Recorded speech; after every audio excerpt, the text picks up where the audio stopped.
Okay, once again, welcome to Beyt Kol Israel. We've already had the opening prayer. We had some technical difficulties, so we had to restart one of our computers. But we do thank Lord Yeshua for forgiveness of sins, and we do ask now again, please teach us, Lord Yeshua, because it's your Spirit that does all things. Our readings are from Genesis 23:1 through 25:18.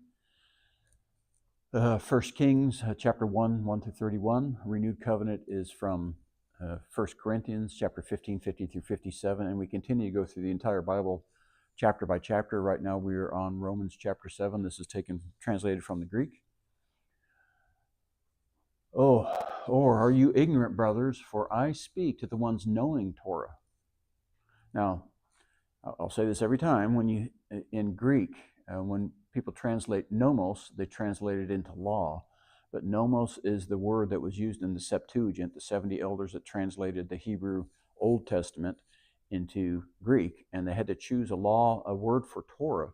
And the closest one they could come up with is nomos in the Greek. Now, nomos means everything that proceeds out of the mouth of a king. So we see that as law, but actually Torah is direction. So I've gone through all the translations I've done. I've gone ahead and changed it, put Torah law, because the emphasis is on Torah. Sometimes it means the laws of the rabbis, but usually they use a different word for that.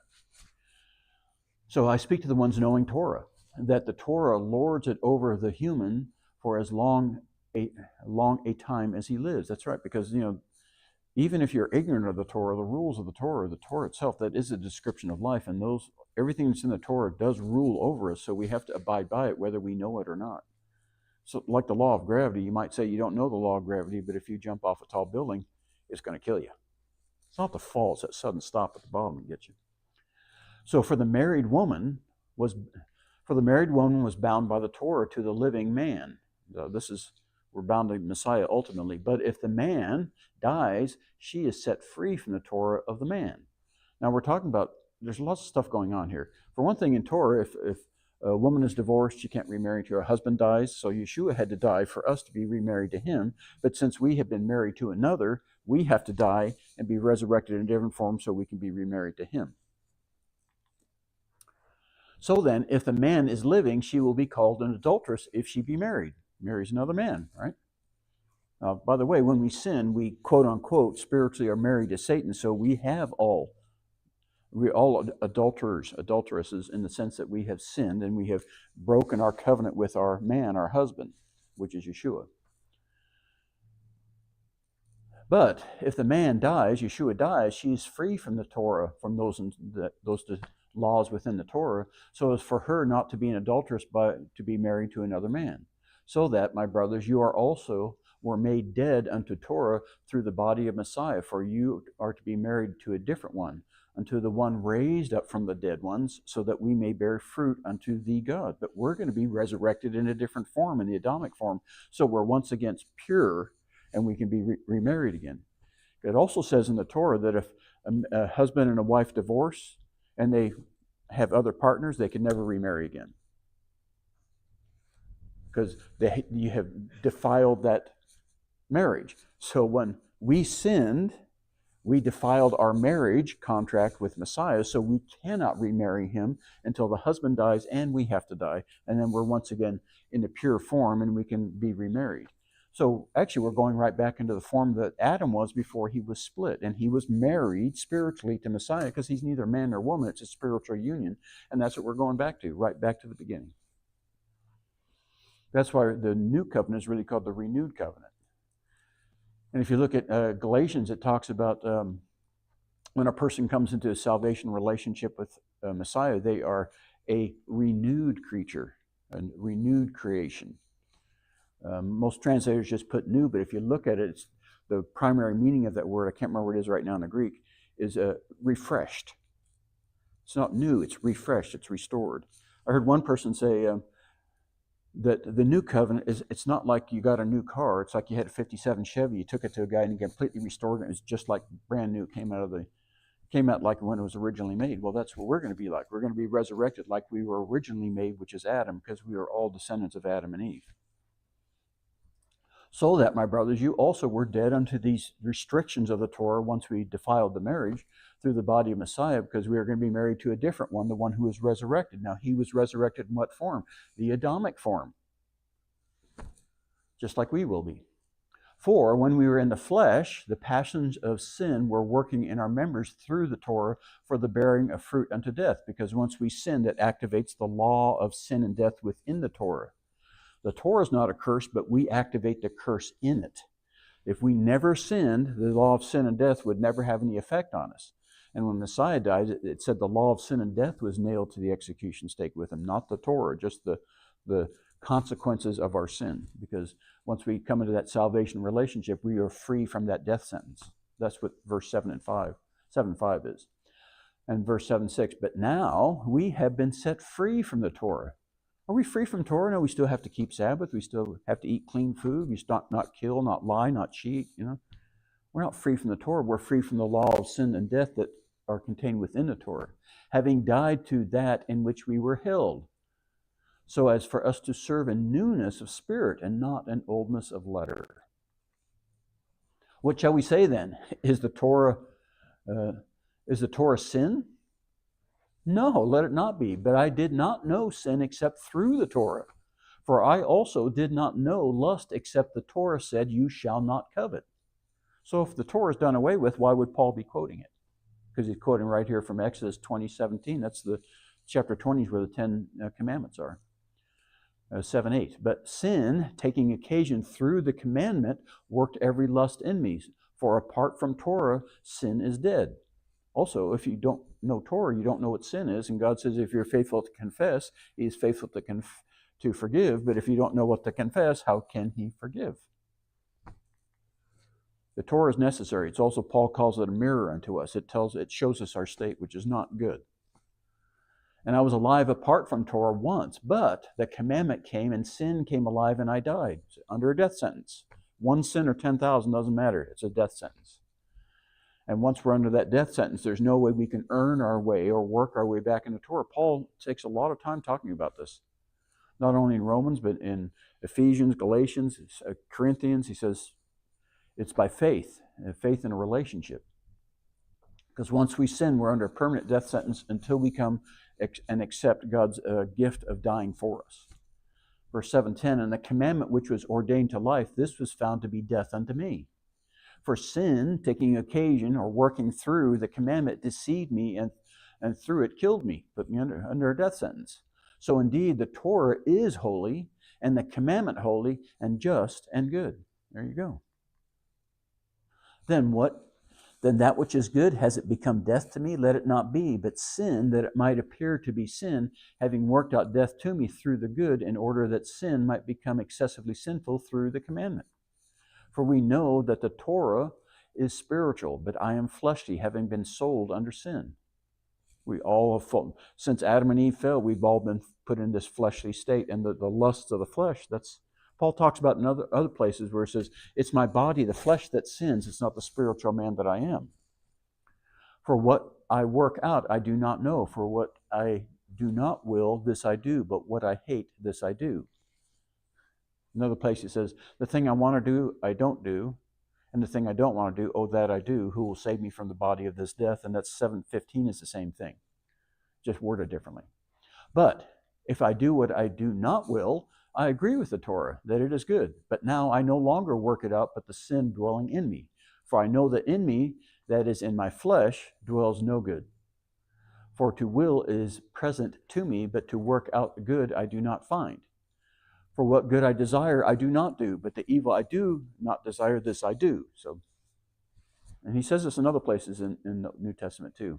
But if I do what I do not desire, it is no longer I working it out, but the sin dwelling in me.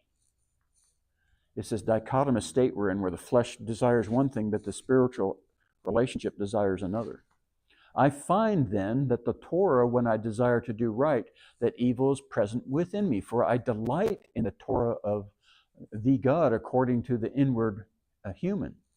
But I see another Torah of fleshly desires. I put that in italics because I see another Torah of fleshly desires in my members, having warred against the Torah of my mind, the spiritual aspect, taking me captive by the Torah of sin, of fleshly desires, of sin being in my members. Wretched human that I am, who will deliver me from the body of this death? So I quoted, what I quoted was conflating several verses together. The whole story is this: what I don't want to do, I end up doing, but what I do want to do, I'm not doing. Who will save me from the body of this death? It turns to the left when I want to go to the right. I thank thee, God, through Yeshua the Messiah, our Lord, so then I myself, with the mind, truly serve the Torah of God, and with the flesh, the Torah of sin and death. And that is chapter 7. Now we go into the Torah portions, Torah, Haftorah, and Brit Hadashah portions.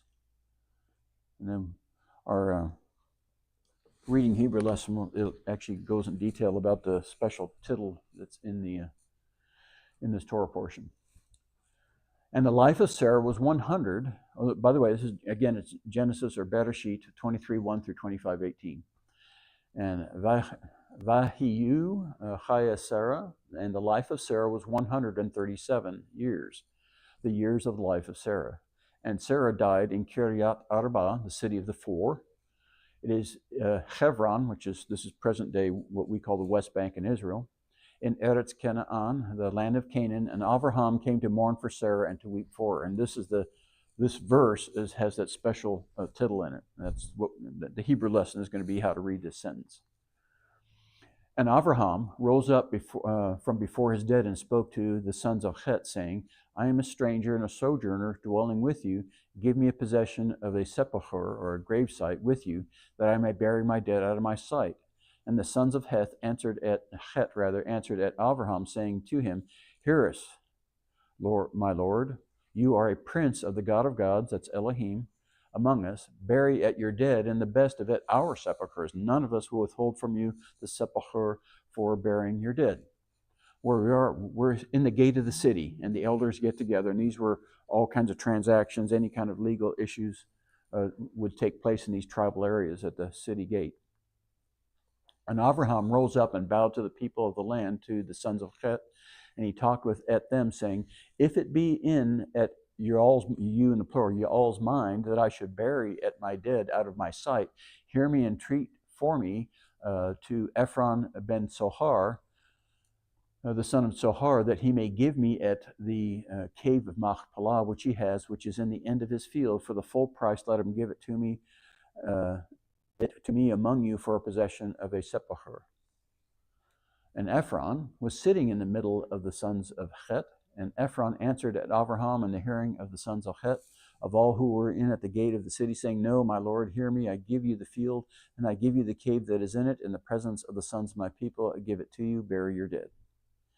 And Avraham bowed himself down before the people of the land, and he spoke to Ephron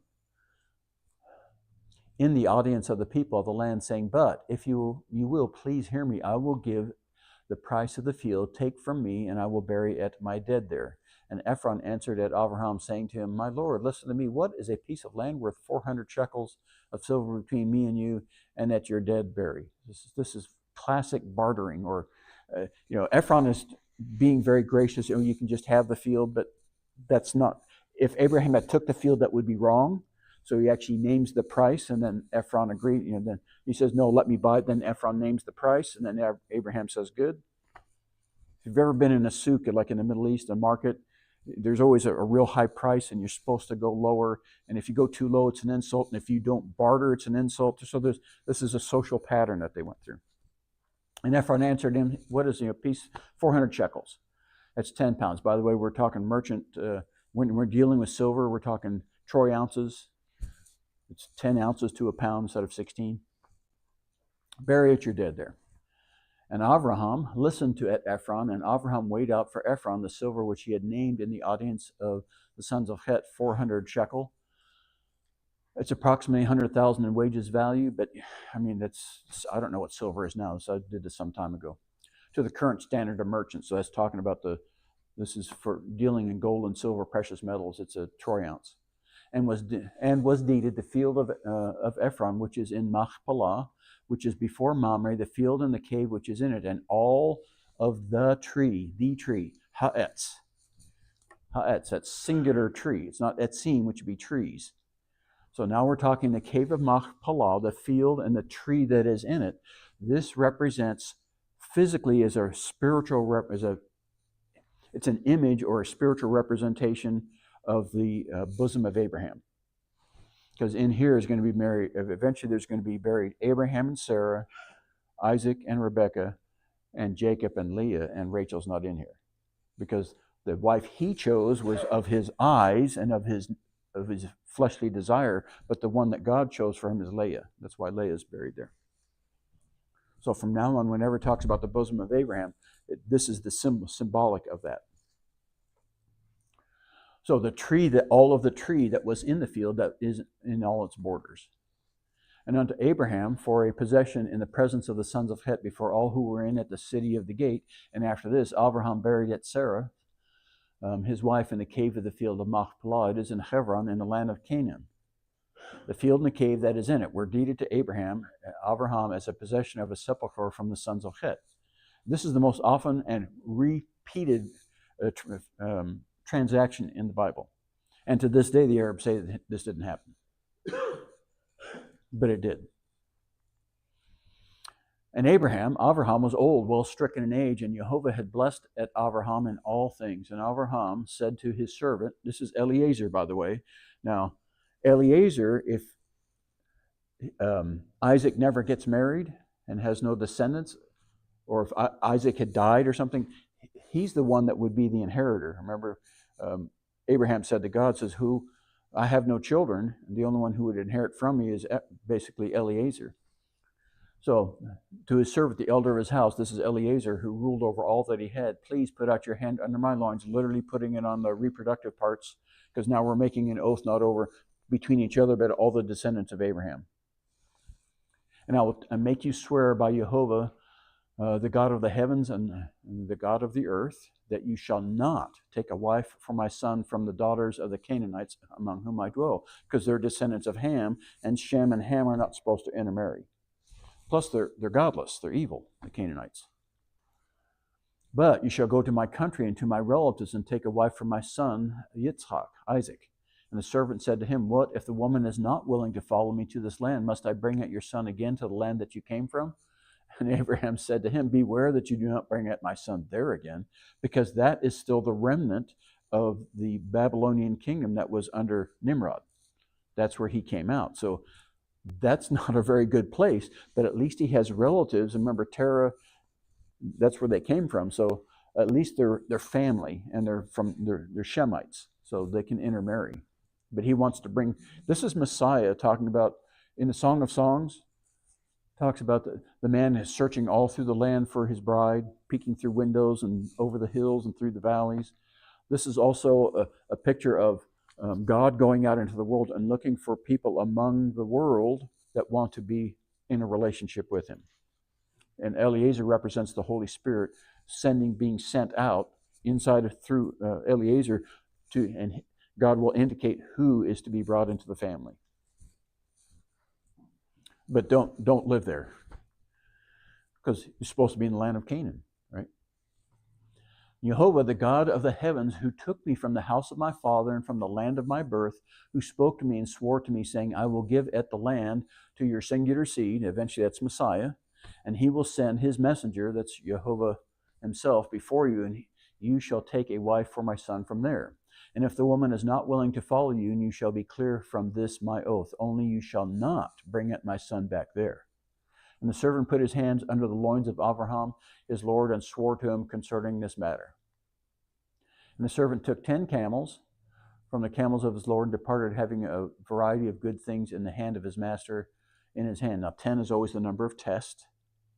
And it's actually these camels are going to be the big test, which shows who's the bride, who's the future bride. And he rose and went to, why is the 10 the number of tests? Because they're 10 commandments. It says when they, on the Exodus, they have failed all these 10 tests, all them, when they wandered in the wilderness. So 10 is the number of tests. So every time you see 10 or a multiple of it, it's relating to this, there's a test going on here. And he rose and went to Aram Naharaim. It's we know it as Mesopotamia, means the land between the rivers. So we're talking Syria to Iraq, that area in there. It's in between the Euphrates and the Tigris rivers, to the city of Nahor. Now remember, when Abraham left Haran, because that's where they're going, when he crossed over the Euphrates, that's when the first time he was called a Hebrew, one to cross over. But now he's going. The Spirit is going back over the Euphrates the other way. That represents the world. So he's looking among the world for a future bride. And he made the camels kneel down outside the city. This is Haran, by the way, by the well of water at the time of dusk, the time that the women go out to draw water, because it's super hot during the daytime. Right? And he said, Yehovah Elohe Adonai Avraham, Yehovah, the God of my Lord Abraham, please give me success this day and show mercy to my Lord Abraham. Behold, I'm standing by the spring of water, and the daughters of the men of the city are coming out to draw water. Let it come to pass that the girl to whom I say, please let down your pitcher that I may drink, and she will say, drink, and I will also water your camels. Let at her be the one you have appointed for your bondservant Isaac. And by this I know that you have shown mercy to my Lord. By the way, camels on a long journey, they can drink up to 30 gallons of water. It's a chore to water 10 camels completely. And it came to pass before he had finished speaking that behold, Rebekah, came out, who was born to Bethuel ben Milcah, the wife of Nahor, the brother of Abraham, with her jug on her shoulder. And the girl was very beautiful to look upon, a virgin, a maiden, Bethulah, which basically means maiden, but unmarried women are supposed to be virgins. Neither had any man known her. That's why that is added in there. So it's not just a Bethulah maiden. She had never had sex with anybody. And she went down to the spring, filled her jug, and came up. And the servant ran to meet her and said, please give me a drink, a little water from your jug. And she said, drink, my lord. And she hurried and let down her jug on her hand and gave him drink. And when she had done giving him drink, she said, I will also draw water for your camels until they have done drinking. So what you see, this is someone who is willing to be generous and giving and kind. And she hurried and emptied her jug into the trough and ran again to the well to draw for all the camels. And the man looked in stunned silence at her to know whether Jehovah's made his journey prosperous or not. If you look at pictures of old wells, it's not like a little pump and you put your jug down. No, some of those wells had spiral stairs if the water, because sometimes the water recedes, and they would dig deeper and deeper and deeper. I don't know how deep this well was, but my guess is she had to go down to the water with these are big earthenware jugs, carry the thing up over and over and over. This multiple trips. That's why he sat in stunned silence.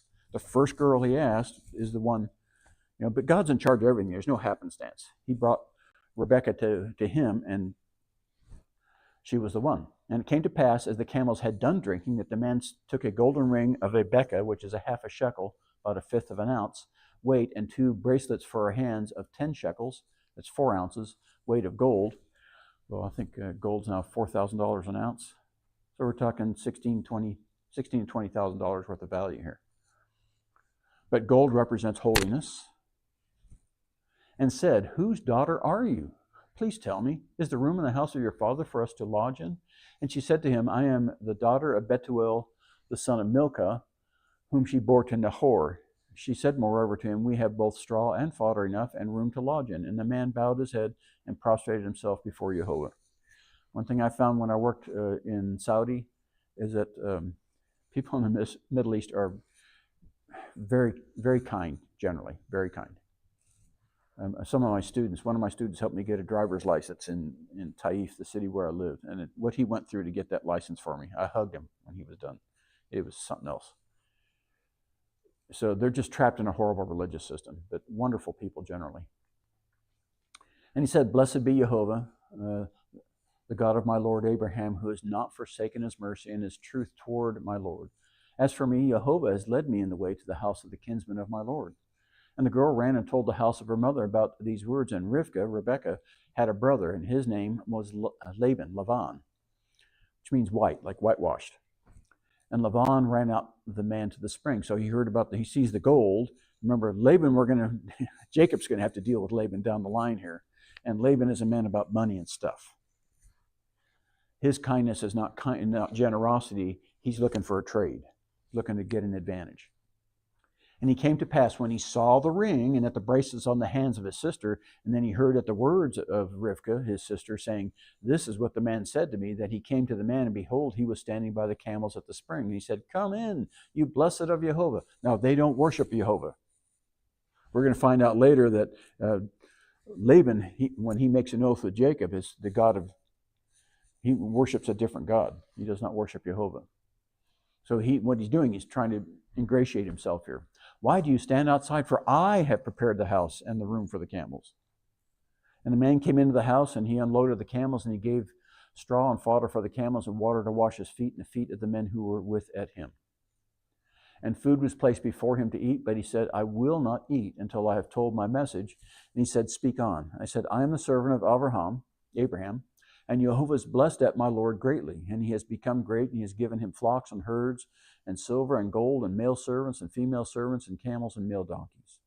And Sarah, the wife of my Lord, bore a son to my Lord when she was old, and he has given it all that he has to him." Because later on he's going to marry Keturah, which is also in here, so I'm kind of going ahead. And when he sent those sons out to the east, those become B'nai Kedem, the sons of the east. He gave them an inheritance portion, but the title and the head of the family and everything else that he had went to Isaac. "And my Lord made me swear, saying, You shall not take a wife for my son of the daughters of the Canaanites, in whose land I dwell. But you shall go to the house of my father and to my family, and take a wife for my son. And I said to my Lord, What if the woman will not follow me? And he said, Jehovah, before whom I walk, will send his messenger with at you, and prosper your way, and you shall take a wife for my son from my family and from the house of my father. Then you will be clear from my oath when you come to my family, and if they do not give her to you, you shall be clear from my oath. And I came this day to the spring and said, Jehovah, the God of my Lord Abraham, if now you do prosper by which I go, behold, I am standing by the spring of the water, and let it come to pass that the virgins," and it was Betullah before, this is Alma. Now the primary meaning here is virgin, but it can also mean maiden, "who comes forth to draw, to whom I will say, Give me, I pray you, a little water from your jug to drink. And she will say to me, Yes, drink, and I will also draw for your camels. Let her be the woman whom Jehovah has appointed for the son of my Lord." And before I had done speaking in my heart, so he's emphasizing nothing was said aloud. This is just he's thinking, speaking internally, like a silent prayer. "Behold, Rivkah came forth with her jug on her shoulder, and she went down to the spring." So you notice she went down to the spring. So you just come up to, she had to go down into the spring, and drew. And I said to her, Please let me drink. And she hurried and let down her jug from her shoulder and said, Drink, and I will also water your camels. And I also drank, and she watered the camels also. And I asked her and said, Whose daughter are you? And she said, The daughter of Bethuel, the son of Nahor, whom Milcah, that's his wife, bore to him. And I put the ring on her nose and the bracelets on her hands. That's an indication that he would like to get her for Isaac. And I bowed my head and prostrated myself before at Jehovah, and blessed at Jehovah, the Lord, the God of my Lord Abraham, who had led me in the right way to take at the, now the word here is just daughter, but it's granddaughter, but it's Hebrew. At the granddaughter of the brother of my Lord for his son. And now, if you will deal mercifully and truly with it, my Lord, tell me, and if not, tell me that I may turn to the right hand or to the left. And Laban and Bethuel answered, The thing proceeds from Jehovah. We cannot speak to you good or bad. In other words, it's not our God. Behold, Rivkah is before you. Take and go, and let her be the wife of the son of your Lord, as Jehovah has spoken. And it came to pass that when the servant of Abraham heard at their words, he prostrated himself to the earth to Jehovah. So he bowed down and gave thanks to Jehovah. And the servant brought forth jewels of silver, jewels of gold, and clothing gave to Rivkah. So jewels, silver is salvation, gold is holiness, and clothing generally relates to priesthood, or being part of, because you remember when we're resurrected, we will be a kingdom of priests. So clothing generally relates is symbolic of priesthood. He also gave precious things to her brother and to her mother.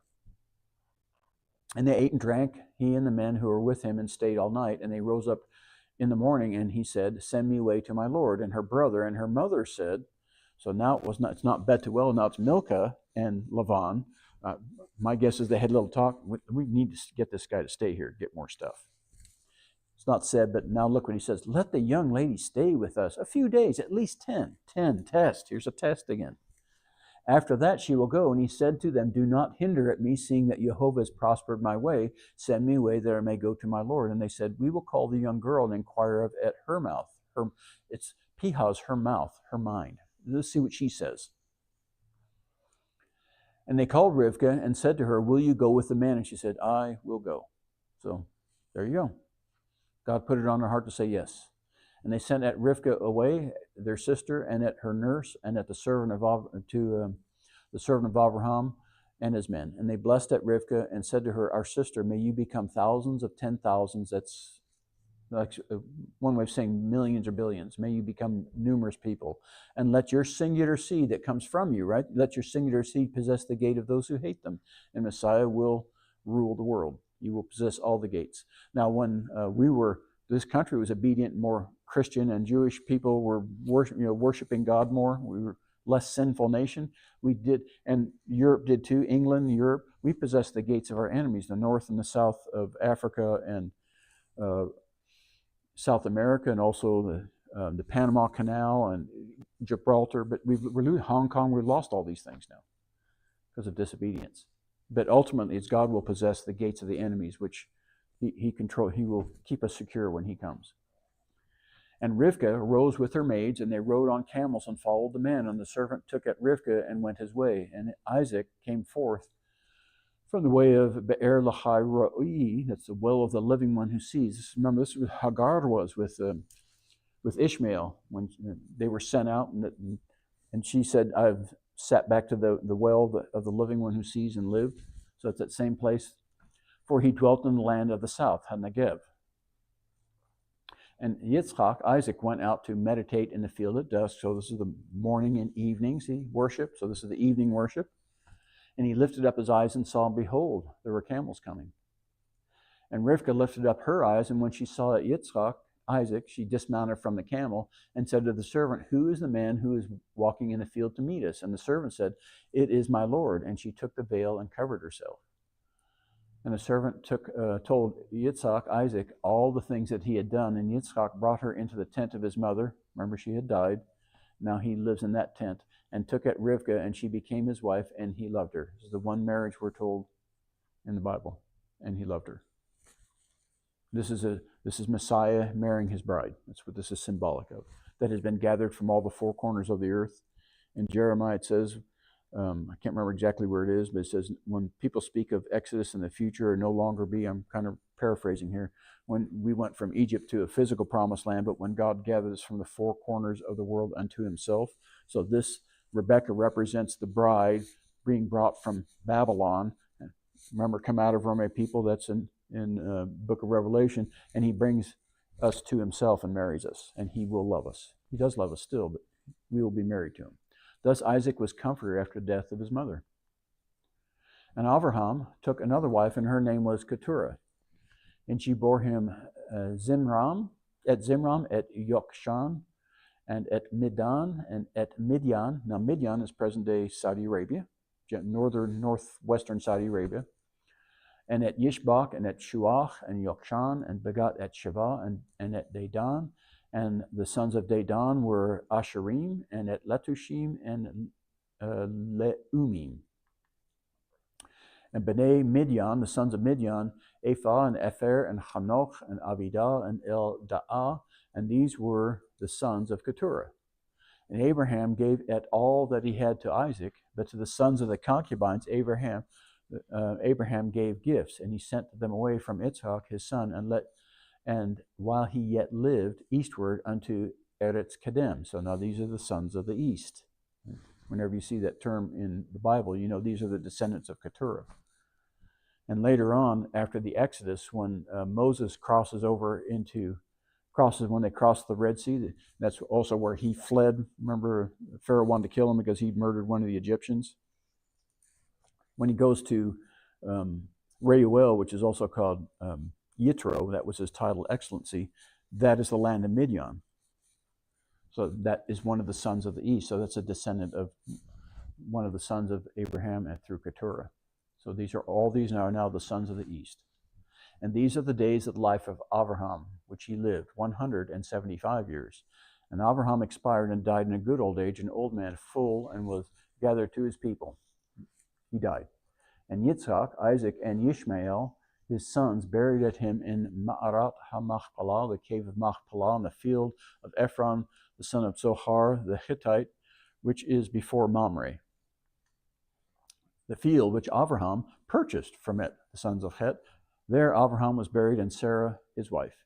And it came to pass after the death of Abraham that Elohim blessed at Yitzhak his son, and Yitzhak dwelt by Be'er Lahai Roi. That's a well.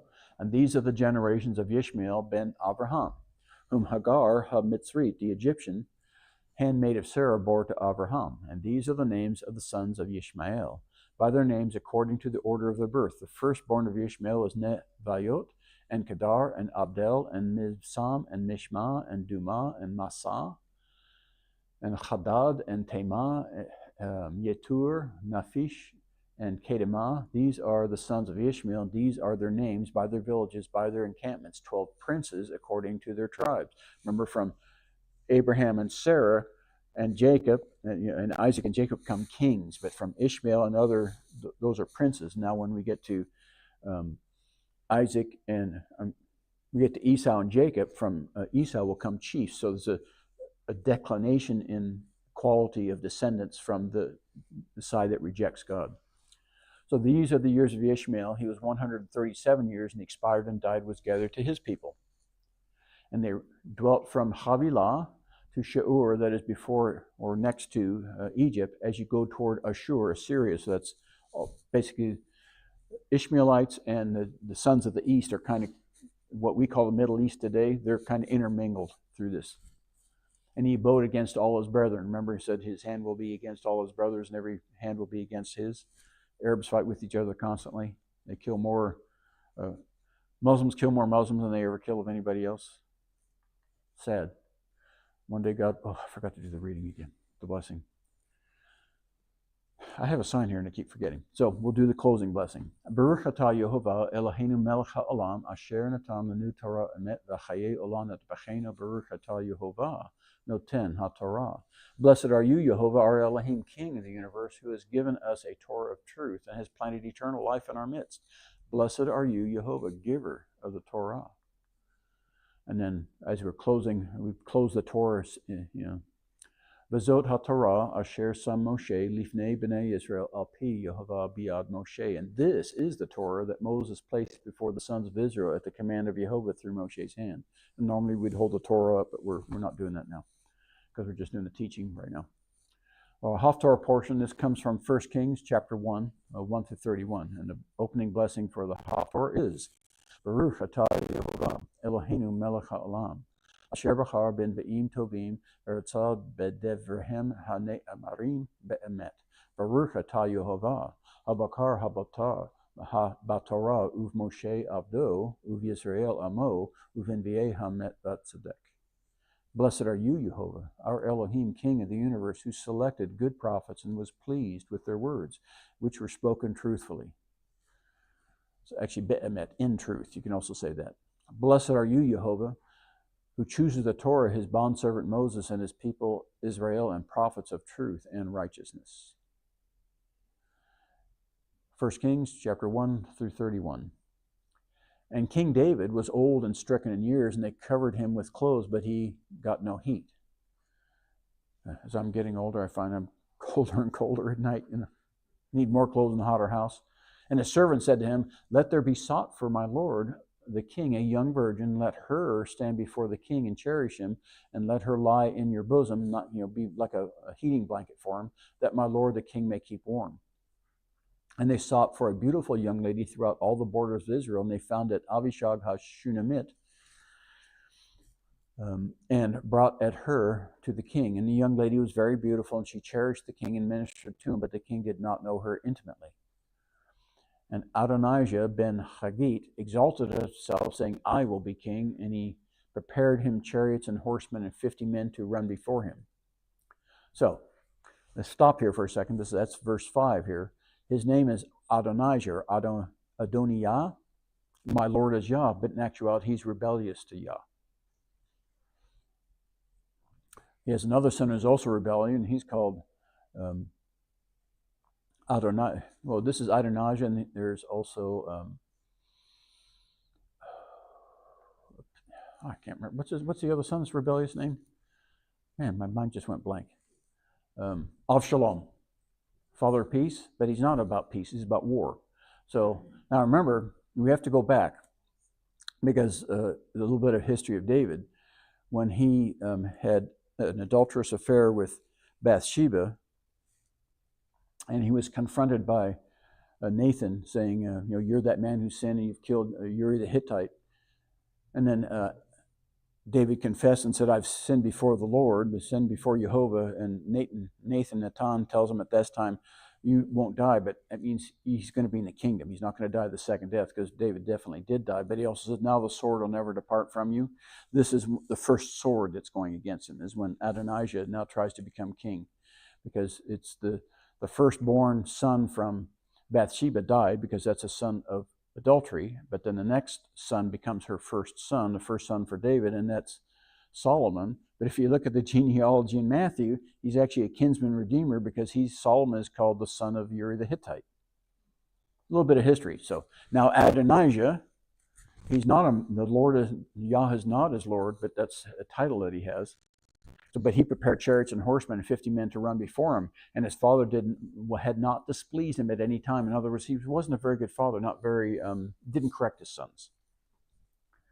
Why have you done so? He never said to him, why are you doing this? Why have you done so? And he was also a very handsome man, and that he was born after Avshalom.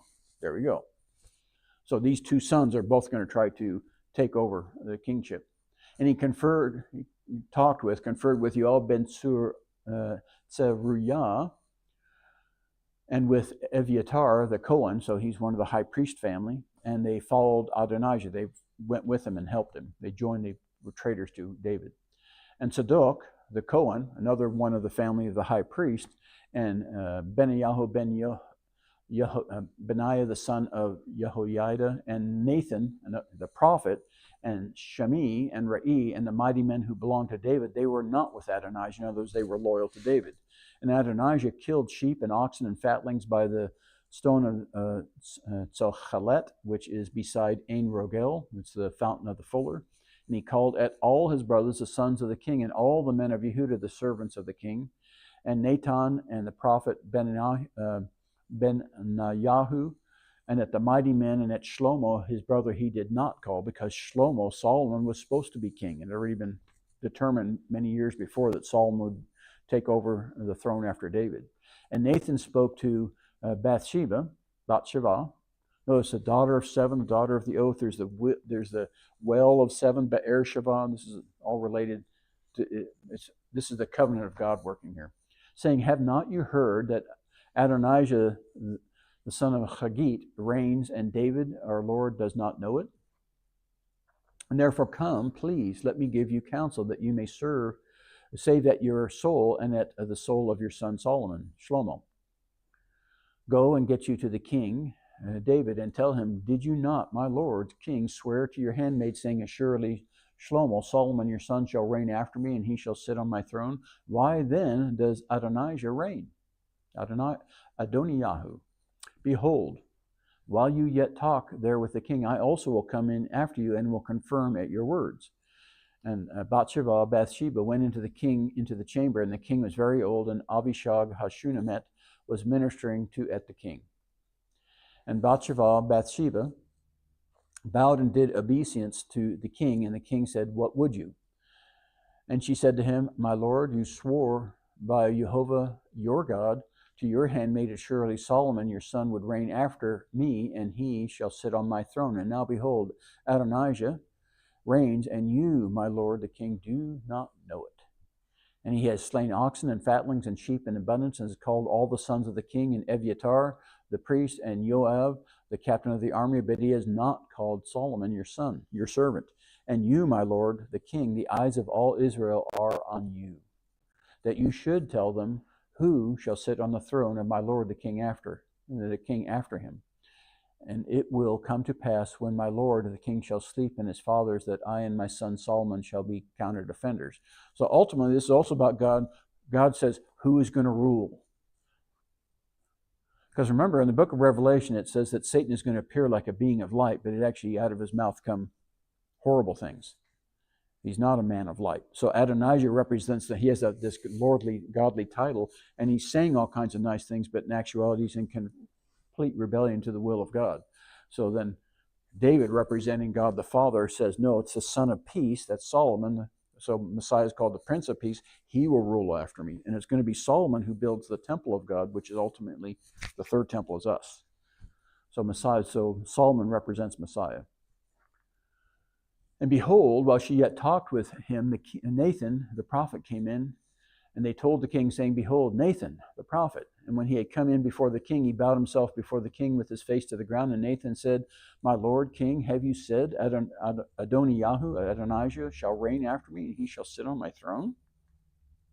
For he has gone down this day, and has slain oxen, fatlings, and sheep in abundance, and has called all the sons of the king, and the captains of the army, Eviatar, the priest, and behold, they are eating and drinking before him, saying, long live Adonijah. And he has not called me, even your servant, Tzadok, the high priest, and Benayahu, the son of Jehoiada, and your servant Saul hasn't called them. Is this thing done by my lord, the king, and you have not shown at your servants who should sit on the throne of my lord, the king, after him? And King David answered, call to me Bathsheba. And she came into the presence of the king and stood before him. And the king swore and said, as Jehovah lives, who has redeemed my soul out of all adversity, most certainly I swore to you by Jehovah, the God of Israel, saying, assuredly Solomon your son shall reign after me, and he shall sit on my throne in my place. Most certainly so will I do this day.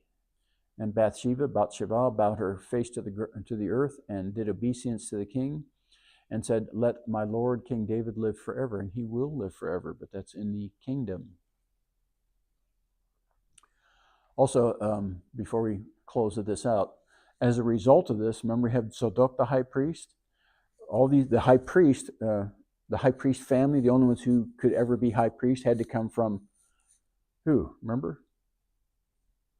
Who was the first high priest? Aaron, right? So it had to be descendants of Aaron. From this point on, right after this, then God says, no, high priest now can only come from Tzadok and his descendants, because those that rebelled against him will be taken out. So you can be one of God's family genetically, but if you rebel and reject him, then you'll be taken out.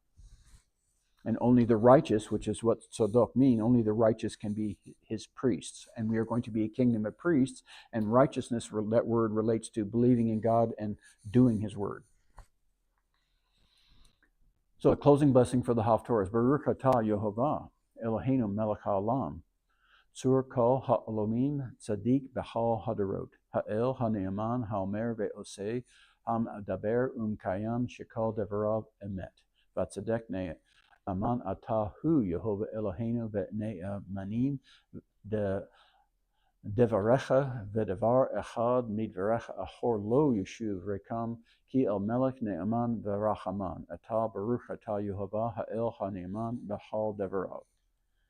Blessed are you, Jehovah, our Elohim, King of the universe, Rock of all eternities, faithful in all generations, the trustworthy God, El, who says and does, who speaks and makes it to come to pass, all of whose words are true and righteous. Faithful are you, Jehovah, our Elohim, and faithful are your words, for not one word of yours is turned back unfulfilled. You are a faithful and compassionate God and King. Blessed are you, Jehovah, the El, the God who is faithful in all his words. And our New Testament portion comes from 1 Corinthians chapter 15, 50 through 57. The opening blessing is Baruch atah Yehovah Eloheinu melech haolam asher natan lanu Mashiach Yeshua ve'hadibrot shel habrit hachadashah. Baruch atah Yehovah noten habrit hachadashah.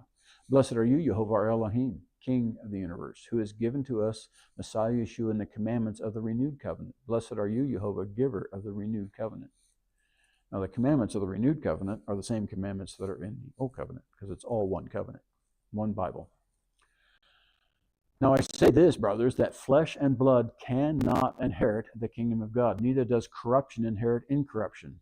Behold, I tell you a mystery. We will not all sleep, we will not all die, but we will be changed. In a moment, in the twinkling of an eye, at the last trumpet, for the trumpet will sound, and then, and the dead will be raised incorruptible, and we will be changed.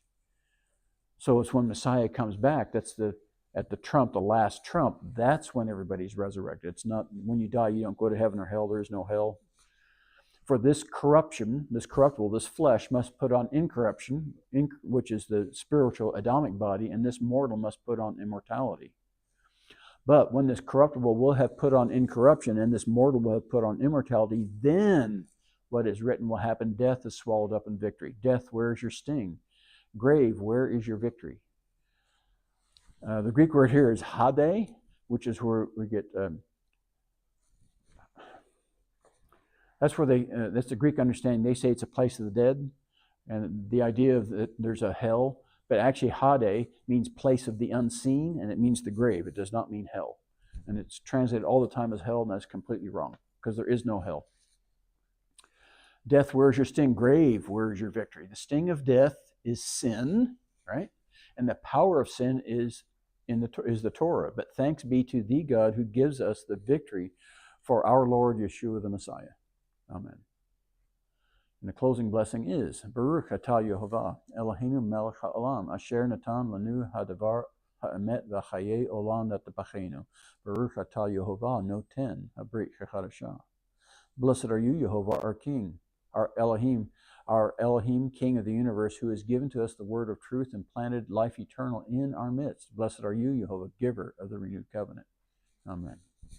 So that concludes the reading. So now we're going to go through how to read Hebrew. It's kind of a long sentence. Again, Hebrew is an alphabet of consonants, and these dots and dashes that you see it's called Nakud. It's a vowel pointing is also called. It was added sometime around, I think, the 10th, 11th century. Not exactly sure when. And they're pronunciation guides. Horizontal bars are A sounds. The A in Hebrew is always an A, a short A. A single bar like that is a full note. This looks like it's divided in half because that's a half note. And if, I don't see any quarter notes here. If this Shiva, which is this two vertical dots, were next to this bar or this bar, that would be a quarter note. Horizontal dots are the E sound. The E is also a short E, eh. If they're just two dots, it's a full note. This is a half note. And if the Shiva, these two vertical dots were right next to it, it'd be a quarter note. We also have single dots. If this dot is below, like here, it's an E sound. In transliteration, I put the letter I because the letter I is a long E sound in most languages other than English. If it's in the middle, we don't have one here because all these other dots, they change pronunciations or they double sounds. But with the Vav, if the dot were right in front of it, here would be an U sound. If it's above, do we have any O sounds here? Yeah, here. If it's above like that, it's an O sound. Now, dots also within letters do one or two things, either change the pronunciation of the letter or they double it. In this case, in Ashkenazi Hebrew, if the dot is in the tav, it becomes a T. It has no dot, it's an S, but in Sephardic, the tav is always a T sound. Here's the bet. If it had no dot, it would be a vet, a V sound. A kaf is another one. Here's that special tittle we're going to see. A kaf with a dot is a K sound. Without it, it's a KH sound. So pay is another one. Pay is P or PH without it. And in this case over here, way over here, this yod, it's telling you that this sound is doubled. It ends a syllable and begins the next syllable. So now we'll go through. This is a vav, a tav, which is, you'll know it's a T sound because it has a toes. Do we remember that? This is a mim, which is an M sound, and another tav. And here's these A's in here. So this is vatamat, vatamat. So mut is death. This is an action of something dying and died. So it's all tenses there. So and died. Here's a scene. The dot is on the left, or on the right, it'd be a sh sound. The way to remember that, if the dot's on the left, it's no sin to be left-handed. So sin has an s sound. So this is a shin if the dot's on the right, a scene if it's on the left. Here's a half note a into the rounded resh, because the dal looks very similar. So it's rounded at this edge. Remind you, it's a R sound. And this is the hey, and I accidentally hit the button. This is Sarah, Sarah. Sarah. You know, remember the song Que Sera, Sera? Actually, it's Sarah. We say Sarah in English. Here's a bet. This Shava tells you the letter, that B sound is by itself. There's no vowel attached to it. This is a kof. Below it has, so this is that long E sound. Again, here's the rounded resh. This Shava, these two dots tell you this ends the syllable. Here's your next syllable. It's a yod with an A going into the tav. So that's be kiryat. So it's in kiryat, which is in the city. Kir is a city. Kiryat is cities of. Here's an aleph. Aleph always carries a vowel sound. It has no sound by itself. It has a full note A ending in this rounded resh. So this is the first syllable here is R, and there's bet, ain. There's an A sound, and it goes into ain. The ain is like the aleph. It can only carry a vowel sound, but if this were an A in the front instead of arba, it'd be arba. With an aleph, it's arba. It's a soft start. So this is arba. 4. Cities of the 4. Now this is also a place where there's 4 giants. I put giants here in italics and graded out. This is the hey with an E sound, and the vav and an aleph. Now this is he. So which it is. Now in Hebrew, the word he also means she, so it's a feminine it. This relates because Sarah is a woman, so the is feminine here. So this is a chet. Notice the hey and the chet are very similar looking, but the hey has open here. Think of it like an open throat, so it's a sound. With the chet, you close the throat, so you get a sound. Now this is the vet. Remember up here we had a bet, no dot, so now it's a vet. So this is chev, rounded resh. The vav, which is the only letter that can be pronounced as by itself, carry a vowel sound or be its own sound along with the vowel. In this case, it's only carrying this O because the dot's above. And this is the letter nun in its final form. So here's a regular nun over here on this fourth word over. So that horizontal portion is stretched down. So whenever you see a Hebrew letter and the line goes down, what you would call the baseline here, you know it's a final form, a sophete form of another letter. In this case, it's a nun, end sound. So this Hebron. We say in English Hebron. Here's the bet again. Bet by itself, aleph carrying a half note E.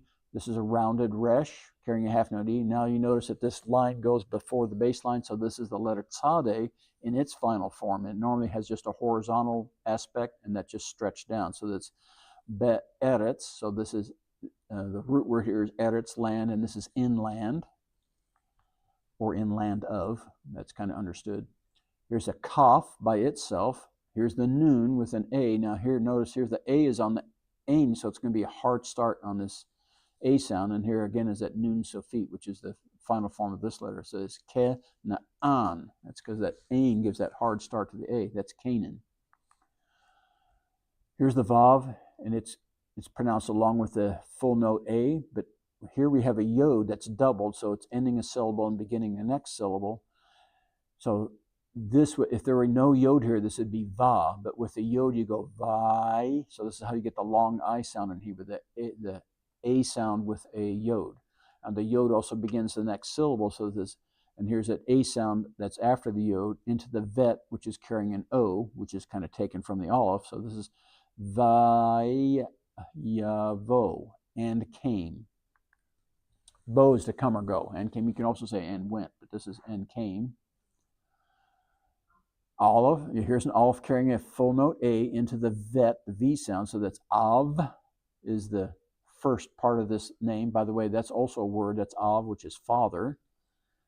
And there's a rounded resh, half note A, into the hey with the half note A, and this is the mim in its final form. So this most final forms have a letter, a portion stretched down, but the mem is very different. So where's our other mem here? Anyway, normally the mem is open at the bottom. So this is a final form of the mem, so right here. So this is Avraham, Abraham, which means a father of a multitude. Here's the Lamed, which is an L sound with an E, and this is the letter Samech. The way to remember that is it's a Superman Samech, because if you look at the Superman symbol from, from the cartoons and other writings, the symbol for Superman is actually, there's an S in the middle of it, but the outer border is actually stylized letter Samech. So this is Lis. Here's the Po, the pace, and it has an O into the Dalet. So notice how the Resh is rounded, but the Dalet is not. That's how do you differentiate between two letters. So Lish, Pod, and to lament. Here's the Lamed, S sound, A, rounded Resh, A, H. So this is La Sarah, for Sarah.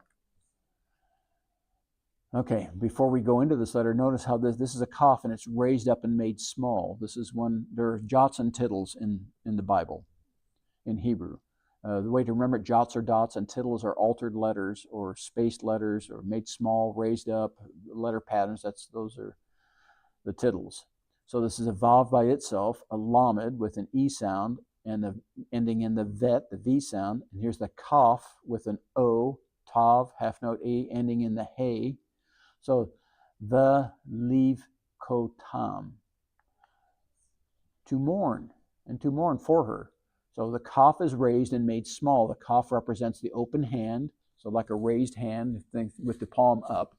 So this is a picture of Abraham raising his weakened hand as he mourns for Sarah. So that's just one of the more interesting tittles in the Bible.